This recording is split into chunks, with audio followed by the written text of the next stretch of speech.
Frank, it's so good to see you, man. How you been? You too. I like that jacket, man. Dude, for some reason, every time I talk to you, I bring it up to the nines, You gotta should. work a little bit on that Ferruccio Lamborghini kind of jacket suede in the movie.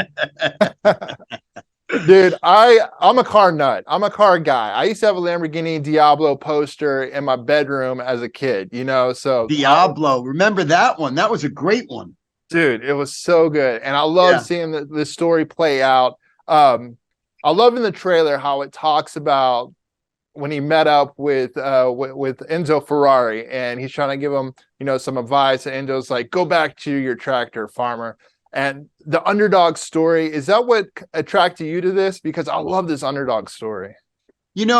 Several things did. I mean, Bobby Moresco and being able to play a real guy and not kill anybody in a movie. That those things attracted me. But yeah, I mean, I was really once I got into it and I read the book, and I was really amazed at the trajectory of his life and how he created this car company. I mean, he was an amazing guy, and not without flaws. But yeah, so that whole it was impossible to say no to the movie.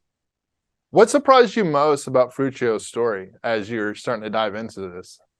What surprised me most, and I had said this before, is how successful and wealthy he was before he started this car company. It was really towards, he was kind of a middle-aged guy by the time, Lamborghini, the car came, because he created an amazingly successful tractor company and an air conditioning and heating company. So he was a very wealthy dude, and very well known in Italy, before he started Lamborghini, which was born out of that meeting with Ferrari. That air conditioning company, it threw me off. I had no idea about that. Yeah, I'd seen the tractors before, but not the AC stuff.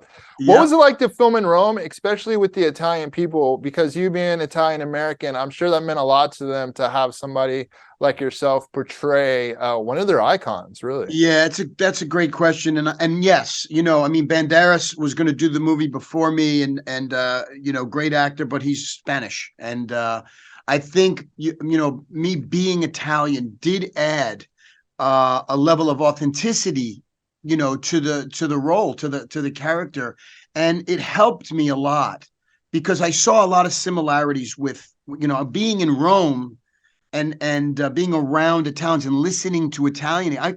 My parents came from Italy, so the cadence and just the culture and everything, it all lent itself for me to kind of slip into this pretty easily. Yeah, I can totally see that. I've spent some time in Rome before, and Yeah, you kind of just dive into the culture, and I love it there. it's amazing. So I told you when I was a kid, I had the Diablo up on the wall, and then the Mira though is probably my favorite now. I have to ask you, what's your favorite Lamborghini? I'm going to say the Mura because I do, and I got a buddy of mine who had two of them. He just sold them recently. They're spectacular cars, and for their time, when you think about when he built it, and to this day, it's still deemed, I think, the most beautiful sports car ever made. It's a museum piece, so I would say the Mura, and I got to be in a couple of them. They wouldn't let me drive them because they're very valuable. And I'm an American, and they don't trust Americans, and I get it. Insurance would not cover that. Yeah, you know, go ahead. Probably not. Yeah. Yeah, because Ferrari had the GT racer car that they have, but it wasn't something that was available to the public. So the Mira, like to be able to own that from the public, I mean, it just blew everything away. It I really saw did. a video with you in Rome on Instagram, and you're walking by a bunch of the Lambos. Did they ever actually get you one? Give me one? Yeah. No. What am I? What am I, Brad Pitt? No, of course not. They didn't even really want me in the car. Well, we got to get that fixed now that you've played Ferruccio Lamborghini. Frank, so good to talk to you, man. You I'll too, see you on the John. next one. You did a great job, dude. I Thanks, love this brother. film, man. Always appreciate you. Dude, it's good seeing you, bro. You Later. too.